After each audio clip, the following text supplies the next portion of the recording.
If you are resistant to change, I want you to listen to this message. I used to be the same way. I have always liked structure. I have always liked rules. I have always liked routines. And so not knowing what was coming next would just upset my apple cart. I mean, the simplest things would send me into a tailspin.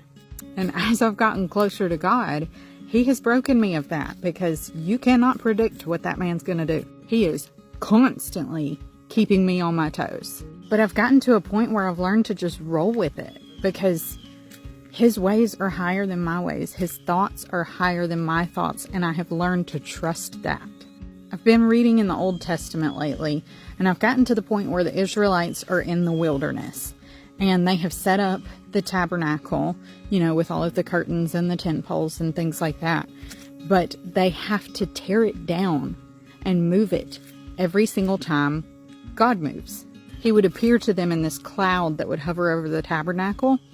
And every time the cloud moved, that meant they had to break down their entire camp and rebuild it wherever the cloud settled. And if you read through Leviticus and Numbers about how intricate this setup was and how many people were in these camps, it was like hundreds of thousands of people. That would be like having to break down entire cities and the buildings that they live in and put it all in a little gunny sack on your shoulder or a wheelbarrow and transport it miles in another direction. But this morning I was reading, and it said that sometimes the cloud would stay in that place for a day, sometimes a month, sometimes a year. Can you imagine how insanely irritating that would be to break down your entire camp, set it up in a new location, just for the cloud to move again the next day? But what I noticed about this story is that God had laid the foundation, right? He had laid the ground rules. He had told them how to set everything up just so.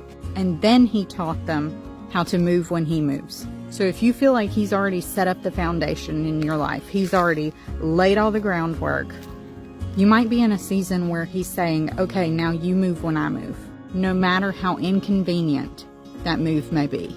See, sometimes this is part of the refining process, where He's making sure that you will move when He moves, no matter how frustrating it gets. Because once you've shown that you can follow simple instructions, then He's able to move you into the next area, which is the promised land.